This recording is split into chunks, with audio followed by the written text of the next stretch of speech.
அன்பை சொல்லும் அழகான நகைகள் தி legend new Saravana stores பிரம்மாண்டமாய் body MCR Pure Cotton Club formals and casual shirts.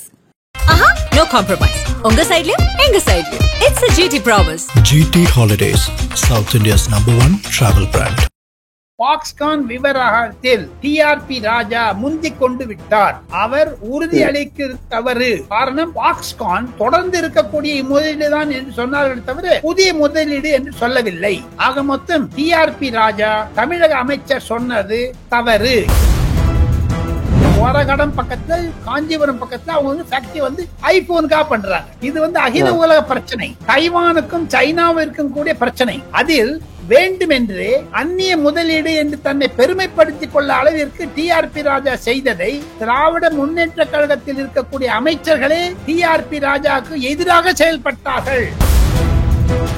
Palanivel தியாகராஜனும் தங்கம் தென்னரசும் பல செய்தியாளர்களுக்கும் பல பாஜக தலைவர்களுக்கும் அதிமுக தலைவர்களுக்கும் அவங்களே போட்டு கொடுத்துட்டாங்க. டிஆர்பி ராஜா வளர்வதில் அவர்களுக்கு பிடிக்கவில்லை. தைவானுடைய பாக்ஸ்கான் நிறுவனம் தமிழகத்தில் ஊழல் அதிகமாக இருக்கிறது மற்றும் சட்ட ஒழுங்கு இல்லை. போதாத குறைக்கு இன்னும் 6 மாதத்தில் தேர்தல் வர இருக்கிறது. 15,000 கோடி ரூபாயை இப்பொழுது செலவழிக்க வேண்டுமா? டிஆர்பி ராஜா மறுக்கிறாரே சார், பாக்ஸ்கான்ன்றது ஒரே நிறுவனம் இல்ல, அதனுடைய நிறுவனங்கள் நிறைய இருக்கு. எதுக்குங்க நீ கமிட் பண்ணணும்? சீஃப் மினிஸ்டர் கூப்பிட்டு டிஆர்பி ராஜா ஏங்க முதலமைச்சர் மாட்டி விடணும்? இன்வெஸ்ட் பண்றவங்க பைத்தியக்காரனா? ஆக மொத்தம் மத்திய அரசாங்கத்துடன் சண்டை போடுவதனால் தமிழகத்திற்கு கூகுள் கிடைக்காத போனது. பாக்ஸ்கான் பிரச்சனையும் அதனால்தான். ஆனா அவங்க திரும்ப அதுக்கு பின்னாடி அதானி இருக்காங்க அப்படின்றதெல்லாம் சொல்றாங்க. நரேந்திர மோடியோ இல்ல அமித்ஷாவோ அதானி சொல்லி தான் பாக்ஸ்கான் வித்ட்ரா பண்ணாங்களா? பின்ன அவங்க ஏன் போய் சொல்றாங்க பின்ன திமுக அரசு? இல்ல சார், மாநில சுயாட்சி பேசுறது ஒரு மாநிலத்தினுடைய உரிமை. அதை பேசுறனாலேயே அந்நிய முதலீடு வராதுன்னு சொல்றது சரியா? எல்லா கட்சியும் மாநில சுயாட்சி பேசுறாங்க சார். மீதி பேருக்குலாம் மத்திய தமிழ்நாட்டுக்கு வரல. அது சொல்லுங்களேன். பாக்ஸ்கான் மாநில சுயாட்சி கேட்டாங்களா? அரசியல் விட்டுருங்க. பாக்ஸ்கான் வருது போகுதுங்க. இன்னும் 6 மாசத்துல இதனால 15,000 கோடி வந்தாலும் சரி வராட்டாலும் சரி, திருப்பி மு.க. ஸ்டாலினே 2வது மாநிலத்தின் முதலமைச்சராக தேர்ந்தெடுக்கப்பட்டாலும் இந்த 15,000 கோடிக்கு எங்க போவாரு? இப்ப தமிழ்நாட்டு அரசியல் அப்படின்னு நம்ம பார்க்கும்போது அதிகபட்சமாக பேசக்கூடிய விஷயமா இந்த பாக்ஸ்கான் நிறுவனத்தினுடைய முதலீடு அப்படின்றது இருக்கு. அமைச்சர் சொல்லும் போது நிச்சயமாக அது சேரும் அப்படின்றாரு. ஆனா எதிர்கட்சி தலைவரா இருக்கட்டும், இல்ல அண்ணாமலை அவர்களா இருக்கட்டும், நயினார் நாகேந்திரன் எல்லாருமே அப்படி இல்ல, இது ஒரு ஏமாற்று வேலை அப்படின்ற விதத்துல இந்த கருத்துக்களை எல்லாம் முன்வைக்கிறாங்க. உங்களுடைய பார்வையில தமிழக அரசு இதுவரைக்கும் எடுத்திருக்கக்கூடிய முதலீடுகள் எப்படி இருக்கு? இந்த பாக்ஸ்கான் விவகாரம் என்னவா இருக்கு சார்? பாக்ஸ்கான் விவகாரத்தில் டிஆர்பி ராஜா முந்திக் கொண்டு விட்டார். அவர் உறுதியளிக்க தவறு. காரணம், பாக்ஸ்கான் உறுதிமொழி தொடர்ந்து இருக்கக்கூடிய முதலீடு தான் என்று சொன்னார்கள் தவிர புதிய முதலீடு என்று சொல்லவில்லை. ஆக மொத்தம் டிஆர்பி ராஜா தமிழக அமைச்சர் சொன்னது தவறு என்று தான் டெல்லியில் சொல்லுகிறார்கள். டெல்லியில் இருக்கக்கூடிய மூத்த அதிகாரிகள், ஆப்பிளுடைய இண்டஸ்ட்ரியில இருக்கவங்க கூட சொல்றாங்க, அந்த பாக்ஸ்கான் தமிழகத்தில் ஓரகடம் பக்கத்துல, காஞ்சிபுரம் பக்கத்துல அவங்க ஃபேக்டரி ஐபோனுக்காக பண்றாங்க. இது அகில உலக பிரச்சனை. தைவானுக்கும் சைனாவிற்கும் கூடிய பிரச்சனை. அதில் வேண்டுமென்றே அந்நிய முதலீடு என்று தன்னை பெருமைப்படுத்திக் கொள்ள அளவிற்கு டிஆர்பி ராஜா செய்ததை திராவிட முன்னேற்ற கழகத்தில் இருக்கக்கூடிய அமைச்சர்களே டிஆர்பி ராஜாவுக்கு எதிராக செயல்பட்டார்கள் என்பதுதான் டெல்லியில் இருக்கக்கூடிய கருத்து. உதாரணமாக, பழனிவேல் தியாகராஜனும் தங்கம் தென்னரசும் பல செய்தியாளர்களுக்கும் பல பாஜக தலைவர்களுக்கும் அதிமுக தலைவர்களுக்கும் அவங்களே போட்டு கொடுத்துட்டாங்க. டிஆர்பி ராஜா வளர்வதில் அவர்களுக்கு பிடிக்கவில்லை. அவர் எப்ப பார்த்தாலும் ஃபாரின் டைரக்ட் இன்வெஸ்ட்மெண்ட் எல்லாம் சொல்றாரு. இதுல எக்ஸ்டர்னல் மினிஸ்ட்ரியினுடைய ஆங்கிள் பாத்தீங்கன்னா, கலட்டா நேயர்களுக்கு சொல்லிக்கொள்ளும், இது தைவானுடைய நிறுவனம். தைவானும் சைனாவும் பேசிக்கொள்வது கிடையாது. சைனா ஆப்பிள் இண்டஸ்ட்ரி க்ளோஸ் பண்ணிட்டு தமிழகம் வந்தாலும் விரோதி செய்கிறார்கள். இது அயலுறவு பிரச்சனை. அதனாலதான் பாக்ஸ்கான் கண்டினியூடு ரெஸ்பான்ஸ் சொல்றாங்க, நியூ இன்வெஸ்ட்மெண்ட் சொல்லல.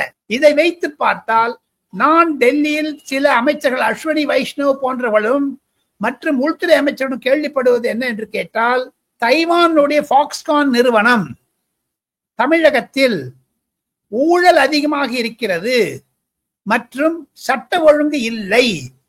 போதாத குறைக்கு இன்னும் 6 மாதத்தில் தேர்தல் வர இருக்கிறது. 15,000 கோடி ரூபாயை இப்பொழுது செலவழிக்க வேண்டுமா, புது அரசாங்கம் வந்த பிறகு செலவழிக்க கூடாதா என்ற யோசனைகள் கூட அவர் இருக்கிறது. On the top of it, உலகத்துல பாருங்க, கூகுள் வந்து ஆந்திர பிரதேஷ் போயிடுச்சுங்க, கர்நாடகா கூட போலீங்க, தமிழ்நாட்டுக்கும் வரலீங்க. நீங்க ஃபாக்ஸ்கானுக்கும் கூகுளுக்கும் நீங்க சம்பந்தப்படுத்தி பாத்தீங்கன்னா, ஃபாக்ஸ்கானுடைய நிலைப்பாடு ஒருவேளைக்கு தமிழகத்தில் தன்னை உற்சாகப்படுத்த வேண்டும் என்று சொன்னாலும் அவங்களே எதுக்குங்க ஸ்டேட்மெண்ட் விடணும், நாங்க இன்வெஸ்ட்மெண்ட் பண்ணலன்னுட்டு. எங்கப்பா குதிரைக்குள்ள அவன் எங்க சொல்லணும்? அதைத்தான் அண்ணாமலையும் நயினா நாகேந்திரனும் எடப்பாடி பழனிசாமியும் சொல்லுகிறார்கள். ஆனா டிஆர்பி ராஜா மறுக்கிறாரே சார், ஃபாக்ஸ்கான்ன்றது ஒரே நிறுவனம் இல்லை, அதனுடைய நிறுவனங்கள் நிறைய இருக்கு. நீங்க வேற யாராவது கிட்ட கருத்து கேட்டாங்கன்னா அவங்க வேற விதத்துல தான் சொல்லுவாங்கன்றாரு இல்லையா? எதுக்குங்க நீ கமிட் பண்ணணும்? சீஃப் மினிஸ்டர் கூப்பிட்டுட்டு டிஆர்பி ராஜா ஏங்க முதலமைச்சர் மாத்தி விடணும்? இந்த மாதிரி சொன்ன முதலமைச்சர் சொல்லி இருக்கணுமே. எதுக்காக அந்த ஃபாக்ஸ்கான் கம்பெனிக்காரெல்லாம் போய் முதலமைச்சரோட போட்டோ எடுத்துனாங்க? இன்னொன்னு சொல்றாங்க, டெல்லியில எனக்கு கிடைக்கக்கூடிய தகவல்கள், இதில் ஒரு மாபெரும் புள்ளி பின்னாடி இருக்கதாக சொல்லுகிறார்கள். அந்த புள்ளி யார் என்று தெரியவில்லை. அது குடும்பத்தில் இருக்கலாம், கட்சியில் இருக்கலாம், ஆட்சியில் இருக்கலாம், யாருன்னு தெரியல. ஒண்ணு. ரெண்டாவது, நான் ஒண்ணு கேட்கிறேன், சந்திரபாபு நாயுடுக்கும் மத்திய அரசாங்கத்திற்கும் ஒரு இணைப்பு இருக்கிறது. காங்கிரஸ் சித்தராமையாவிற்கும் மத்திய அரசாங்கத்திற்கும் மோதல் இருக்கிறது. திராவிட முன்னேற்ற கழக அரசாங்கம் அனைத்து பிரச்சனைகளிலும் பாஜக பாஜக பாஜக மாநில சுழாட்சின்னு சொல்லிட்டு மத்திய அரசாங்கத்தை புகார் கூடக்கூடிய அளவிற்கு தமிழகம் தள்ளப்பட்டதனால் ஃபாக்ஸ்கான் போன்ற நிறுவனங்கள், எஃப்டிஐ கொடுக்கக்கூடிய நிறுவனங்கள், இவ 3 ஃபாரின் போயிட்டு வந்தாங்க. ஒரு வெள்ளை அறிக்கை கொடுத்தார எடப்பாடி பழனிசாமி கேட்கிற மாதிரி. காரணம் என்ன என்று கேட்டால், 6 மாசம் தாங்க இருக்குங்க உங்களுக்கு. எதுக்குங்க அவன் 10,000 கோடி கொடுவான்? ஒண்ணு வேணாம், நீ எனக்கு ஒரு 2 லட்சம் கொடுத்துருவீங்களா நீங்க இந்த இடால்னு? அப்படி எங்கிட்ட என்ன இருக்குது கொடுத்துக்கிறதுக்கு? இனி எங்கிட்ட இருந்து என்ன எதிர்ப்பாங்க? எனக்கு வயசு 75, எனக்கு வரும்படி கிடையாது. நீங்க 2 லட்சத்துக்கு கொடுத்து மொட்டை அடிச்சுப்பீங்களா? நீங்க இன்வெஸ்ட் பண்றவங்க பைத்தியக்காரனா? ஆக மொத்தம் மத்திய அரசாங்கத்துடன் சண்டை போடுவதனால் தமிழகத்திற்கு கூகுள் கிடைக்காத போனது. ஃபாக்ஸ்காமும் பிரச்சனையும் அதனால்தான். எதுக்கெடுத்தாலும் நீங்க மத்திய அரசாங்கம், நீட்டு மத்திய அரசாங்கம், எது மத்திய அரசாங்கம், சிபிஐ வந்து மத்திய அரசாங்கம், சிபிஐ வந்து மத்திய அரசாங்கம் போயிடுமா அதுல? ஆக மொத்தம் இந்த மோதல் போக்கை தவிர்த்தால் தமிழகத்தில் ஒரு நல்ல ஏற்பாடு வரும் என்பதுதான் மத்திய அரசாங்கத்தில் இருக்கக்கூடிய அமித்ஷா, அஸ்வினி வைஷ்ணவ், நிர்மலா சீதாராமன் போன்றவருடைய கருத்து. இது தமிழக அரசியலில் 2026 பொது தேர்தலில் ஒரு பிரச்சனையாகும். மையப்புள்ளி தான் ஃபாக்ஸ்கான் தான் மையப்புள்ளியாகும். இதில் ஊழல் இருக்கிறது என்றதை எடப்பாடி பழனிசாமியும் அண்ணாமலையும் நிரூபிப்பார்கள். இந்த கேள்வி வருது சார், கூகுளோடைய சிஇஓவா சுந்தர் பிச்சை அவர்கள் இருக்காரு, ஆனா முதலீடு ஆந்திராக்கு போகுது, இதெல்லாம் எப்படி நடக்குது அப்படின்ற அந்த கேள்வியை முன்வைக்கிறாங்க. ஆனா அவங்க திரும்ப அதுக்கு பின்னாடி அதானி இருக்காங்க அப்படின்றதெல்லாம் சொல்றாங்க, இவங்க இருக்காங்க அவங்க இருக்காங்க அப்படின்ற பேச்சுக்கெல்லாம் வருது.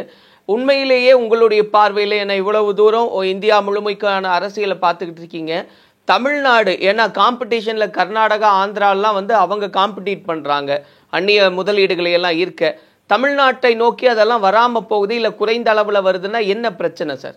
இது நரேந்திர மோடியோ இல்ல அமித்ஷாவோ அதானி சொல்லிதான் ஃபாக்ஸ்கான் வித்ட்ரா பண்ணாங்களா? பின்ன அவங்க ஏன் போய் சொல்றாங்க? பின்ன திமுக அரசு போதாத குறைக்கு அவங்க சொல்றாங்க மோதல் போக்கு மத்திய அரசாங்கத்துடன் இருக்கக்கூடாது. சந்திரபாபு நாயுடு பண்ணலீங்க, அதனாலதாங்க சந்திரபாபு நாயுடு போனாங்க 5 வருஷத்துல. அதையும் தவிர விசாகப்பட்டினத்தில் 5000 ஏக்கரா தரேங்கிறாங்க. நான் ஒன்னே கேள்வி கேட்கிறேன் கலாட்டா நேயர்களுக்கு. பரந்தூர் விமான நிலையத்தை விஜய் போராடி எதிர்த்தாரு, இப்ப என்ன பண்ணிருக்காங்க? ஸ்டாண்ட்ஸ்டில் ஆயிடுச்சு இல்லைங்களா? அந்த பரந்தூர் விமானத்தை எந்த எடுத்தாங்களே, லேண்ட் அக்விசிஷன் பண்ணாங்களே, அதெல்லாம் திருப்பி கொடுத்துருவாங்களா இவங்க? என்னங்க இது?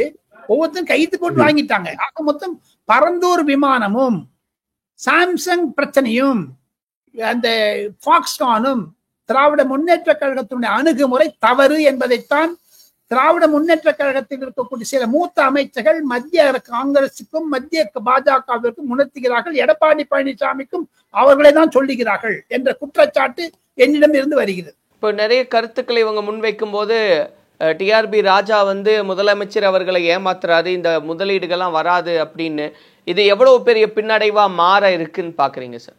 தமிழக தேர்தலில் பாடம் புகட்டுவார்கள். டிஆர்பி ராஜாவிற்கு ஒரு அவசரம் இருப்பதாகத்தான் தங்கம் தென்னரசு போன்றவர்களும் பழனிவேல் தியாகராஜன் போன்றவர்களும் சொல்லுகிறார்கள்.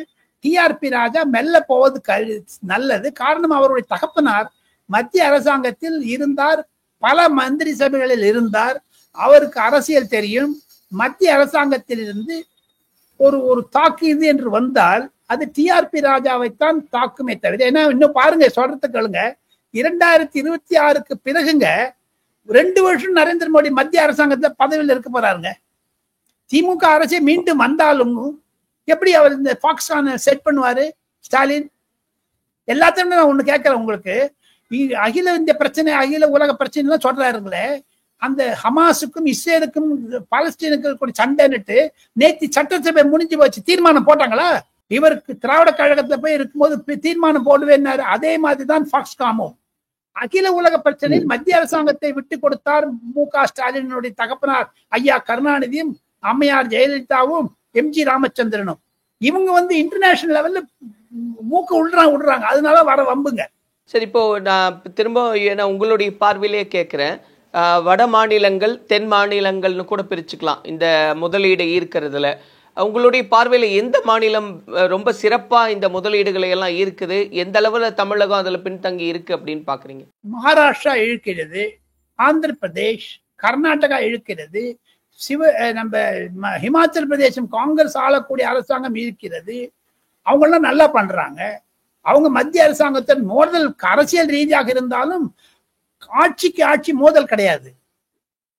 இவங்க என்னன்னு எதுக்கெட்டாலும் சட்டசபையில பிஜேபிக்கு எதிர்த்து சொன்னா இவ்வளவு பண்ணிருக்காங்க மத்திய அரசாங்கத்திலிருந்து. எப்ப பார்த்தாலும் அழுதிங்களா சார் நீங்க? அதானே பிரைம் மினிஸ்டர் சொன்னாரு ஒரு கூட்டத்தை, நான் எப்ப போனாலும் அழுதுட்டே இருக்காங்க இவங்க அப்படின்னுட்டு. ரோத்தே ரத்தாகன்ற ஹிந்தியில பப்ளிக் மீட்டிங்ல சொன்னாரு. நான் ஒன்னும் புதுசா சொல்லல. ஆக மொத்தம் திமுக தனது அணுகுமுறையை மத்திய அரசாங்கத்தை கண்டிக்க வேண்டும், யாரும் இல்லைங்கள, அனாவசியமா கண்டிப்பாங்களா சார்? அதனாலதான் உங்களுக்கு பின்னாடி இல்ல சார், மாநில சுயாட்சி பேசுறது ஒரு மாநிலத்தினுடைய உரிமை. அதை பேசுறனாலேயே அந்நிய முதலீடு வராதுன்னு சொல்றது சரியா? எல்லா கட்சியும் மாநில சுயாட்சி பேசுறாங்க சார். மீதி பேருக்குலாம் வந்து ஏன் தமிழ்நாட்டுக்கு வரல அது சொல்லுங்களேன். பாக்ஸ்கான் மாநில சுயாட்சி கேட்டாங்களா? பாக்ஸ்கான் வரும்னு சொல்றாரு சார், மீண்டும் மீண்டும் அமைச்சர் கட்டாயமா வரும்னு தானே சொல்றாரு, அவர் மறுக்கலே. அவர் எக்ஸிஸ்டிங் பாலிசி தானே வருதுன்னு சொல்றாரு, புதுசா அந்நிய மொழியில் வரலையே, இருக்குது தானே தொடருதுன்னு சொல்றாரு. அதுல எவ்வளவு வேறுபாடு இருக்குதுங்களா? புதுசா ஒண்ணு வரலீங்களே, ஏற்கனவே இருக்குது கண்டினியூங் ப்ராசஸ் தானே சொல்றாரு. அங்கதானே பிரச்சனை. இல்ல இப்ப வேற எங்க பிரச்சனை? மாநில சுயாட்சி எல்லா மாநிலங்களும் பேசுறாங்க, தமிழ்நாடும் பேசுது. அது தவிர்த்து எதனால இந்த வர்றதில்லை அப்படின்னு பாக்குறீங்க?